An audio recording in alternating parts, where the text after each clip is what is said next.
చిలకగూడలో bumper offer 3,75,00,000కి G+2 4 BHK villa కొనండి. నెలకు 1,00,000 rent guarantee. Terms and conditions apply.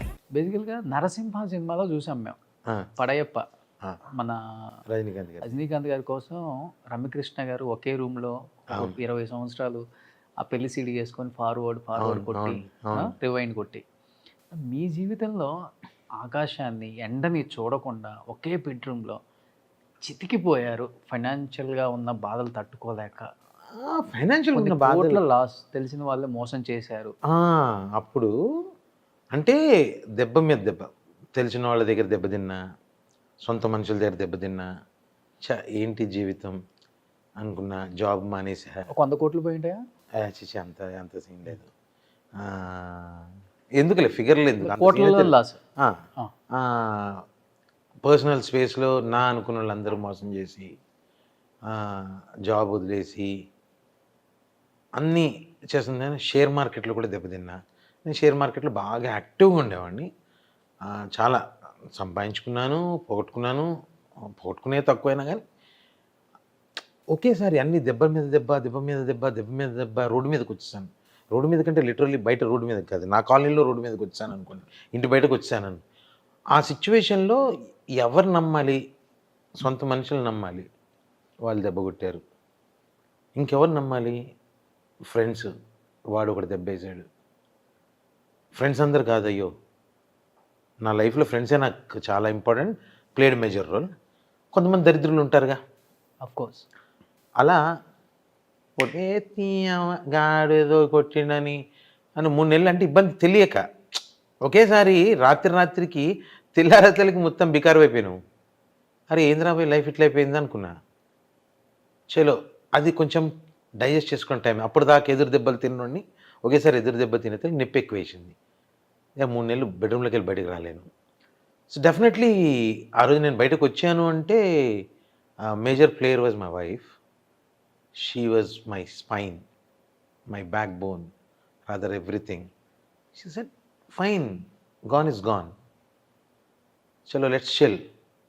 సినిమాలే ఫోకస్ పెడతాను అనుకుంటున్నావుగా, అంటే మోసపోతే నువ్వే మోసపోవాలి, నువ్వు తప్పు చేస్తే మోసపోవాలి, నిన్ను ఎవడు మోసం చేయలేడు. కాబట్టి ఇప్పుడు you depended on your own this thing.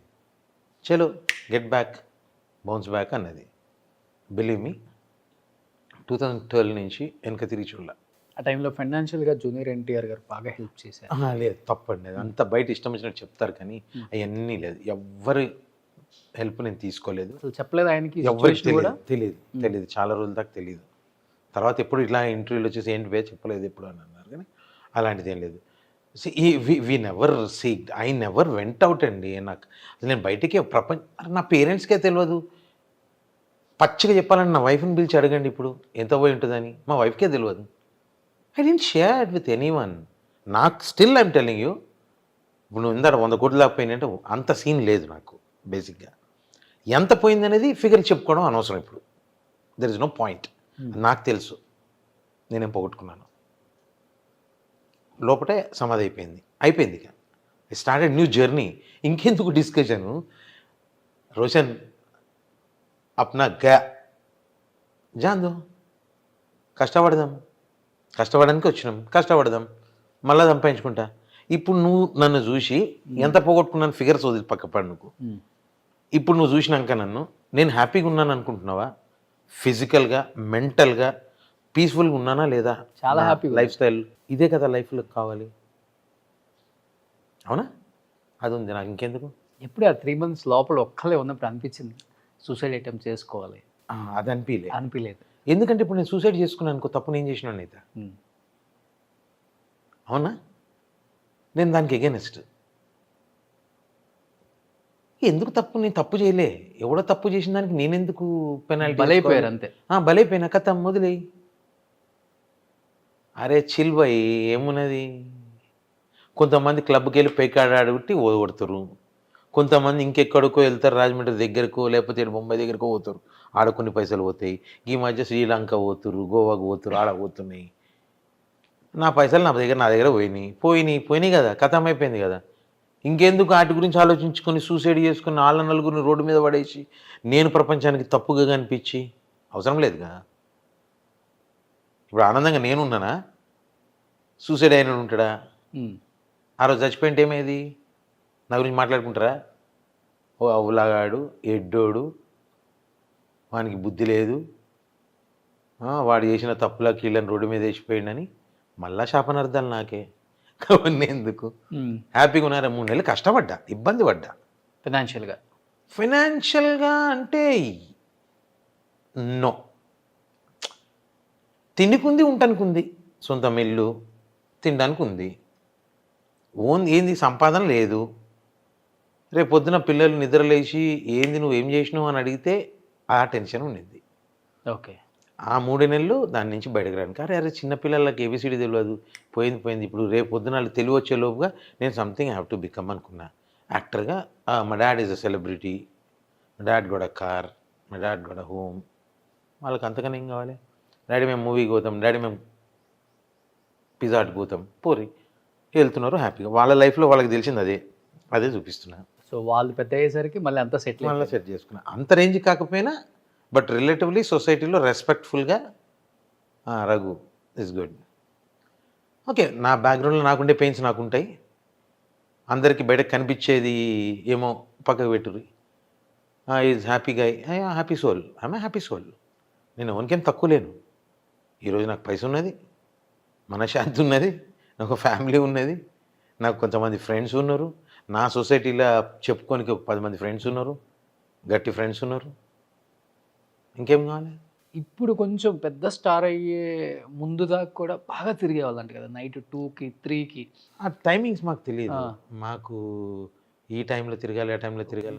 Rajiv Kanakala గారు సి ఎప్పుడు కూడా అంటే ఎవ్రీబడి ముందుకెళ్తున్న కొద్దికి నేను ఇప్పుడు బిజీ అయ్యారు, పెద్ద స్టార్ అయ్యారు, అప్పటికే పెద్ద స్టార్ అట్లేమున్నది, కానీ అప్పటికే పెద్ద స్టార్. గ్లోబల్ స్టార్ కదా. పెళ్ళి అయిపోయినాక everybody will have their own space. We respected each other for that space. ఇప్పటికీ రాత్రి 2 గంటలకు పోయిన రోజులు ఉంటాయి, but not every day. And గ్యాపులు గిప్పులు ఏం లేవే అట్లాంటివి. ఆయన బిజీ ఉన్నారు, RRR షూటింగ్ జరుగుతుంది, బిజీగా ఉన్నారు. కరోనా వచ్చింది 2 సంవత్సరాలు. ఆయన ఈ మధ్య గ్యాప్ వచ్చిందంట, ఈ మధ్య అది వచ్చిందా.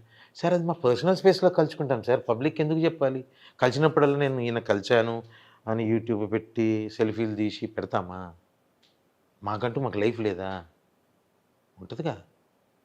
అదే చెప్పానుగా, పర్సనల్ స్పేస్ని బయటకు ఎక్స్పోజ్ చేసుకోవాలని అవసరం లేదుగా. ఇప్పుడు సినిమా షూటింగ్లో ఉన్నాము, చేస్తున్నాం కదా సినిమా, అవి ఎట్లని బయటకు వస్తున్నాయిగా. అంటే మీ ఫ్రెండ్స్తో గ్యాప్ వచ్చిందని ఎక్కడ న్యూస్ రాలేదు, కానీ కొంత రాజీవ్ కనకాల గారితో గ్యాప్ వచ్చింది. ఎవరితో గ్యాప్ ఏం లేదండి, అది న్యూస్ అయితే వచ్చింది, మీరు చూసారు కదా, విన్నారు కదా. బయట ఎవరు చెప్తారు? ఇప్పుడు మీ ఇంట్లో మీరు ఏదో చేసుకుంటున్నారండి, మీకు కనిపించలేదు నేను నీ దగ్గర, రేపు పొద్దున గ్రూపరేషన్లో నేను కనిపించలేదు, రఘుకి రోషన్ గ్యాప్ వచ్చిందంటే నేనేం పనులు ఉన్నాను? ఇప్పుడు రాజీవ్ గారు బిజీగా ఆర్టిస్ట్గా చేసుకుంటున్నారు.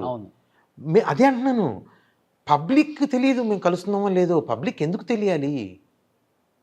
మీడియాలో ఎందుకు తెలియాలి? మీడియా ఎంత పెద్ద ఎత్తున లేనప్పుడే మీరు మంచి ఫ్రెండ్స్. ఇప్పుడు కాదు రోషన్, ఇప్పుడు మీరున్నారు, ఏం గ్యాప్ ఎందుకు వస్తుంది? గ్యాప్ మేము పర్సనల్గా కలుసుకున్నాం అబ్బా, కలుసుకున్నది మేము చెప్పాలా, పబ్లిక్ చేయాలా? కాదుగా, మాకు కావాలి. ఇప్పుడు రఘు రోషన్ కలుస్తుంది, రఘుకు రోషన్కి ఇంపార్టెంట్, వేరే ఛానల్లో ప్రొజెక్ట్ అవ్వడం కాదుగా. That's not bullshit. ఆ గ్యాప్లు అట్లాంటివి ఉన్న ఫ్రెండ్స్, ఎవరి స్పేస్లో వాళ్ళు ఉన్నారు. ఉన్న ఫ్రెండ్స్ అందరిలో కల్లా రఘు అన్న కొంత స్పెషల్. లావుగా ఉంటాడుగా, ఇంకేదో ఉంటుంది కదా. అవును, లావుగా ఉంటాడు, ఎక్కువ ప్రేమిస్తాడు, ఎవరైనా ఏమనంటే తట్టుకోడు, వెనకమ్మ చూడ్డు. ఇక కామెడీ టైమింగ్ అంటే ఇక అది మీరు చెప్పాలి, నేను ఎలా చెప్తాను? నేను చేస్తున్నాను, మీకు నచ్చింది, ఐఎమ్ హ్యాపీ. ఇవిందో ఎలక్షన్స్ టైం అప్పుడు కూడా మొత్తం రూట్ మ్యాప్ కూడా రఘు గారే చూసుకునేవాళ్ళు. ఏం లేదు, క్యాన్వాస్ చేసినప్పుడు అంతా ఉన్నామండి, అందరం ఉన్నాం. రాజీవ్ గారు ఉన్నారు, రాఘవ్ ఉన్నాడు, పెద్ది, నేను నాకు కొంచెం వర్క్ అప్ చెప్పారు, ఇంటర్నెట్ కమ్యూనికేషన్స్, పిఆర్ అవి అప్ చెప్పారు, ఇన్ఫర్మేషను అవన్నీ నాకు అప్ చెప్పారు. Peddi is into what is what అనేది డీటెయిలింగ్ చేయడము. అది రాజీవ్ గారు యాజ్ అ ఫ్రెండ్గా తనకి సపోర్ట్గా, అంటే long journey, almost 30 days. So ఎక్కడ ఈ should not feel you know alone అన్నట్టు ఉండడం కోసం మా నలుగురు ఫ్రెండ్స్ 2 రోజులకు ఒక ఇద్దరు వచ్చి వెళ్ళేవాళ్ళు. రాజీవ్ గారు ఎక్కువ రోజులు ఉన్నారు. యాక్సిడెంట్ జరిగిన కార్లో మీరు ఉన్నారు కదా రఘు అన్న? యాక్సిడెంట్ జరిగిన కార్లో నేను ఎక్కబోతున్నప్పుడు ఇంకో ఫ్రెండ్ ఎక్కుతానంటే నేను వేరే కార్లోకి వెళ్ళాను. నిజంగా చాలా అంటే చాలా దేవుడు అదృష్టం నిజంగా. నిజంగా అదృష్టం. దేవుడు ఎవరెవరో ఏదో తలుచుకున్నారు కానీ దేవుడు స్క్రీన్ ప్లే ఉంటుంది ఒకటి. ఆ తలరాతిని ఆ స్క్రీన్ ప్లేని ఎవరు మార్చలేరు. ఎవరో ఏదో కోరుకున్నారు కానీ దేవుడు స్క్రీన్ ప్లేలో రాసింది he got to do lot many things in near future.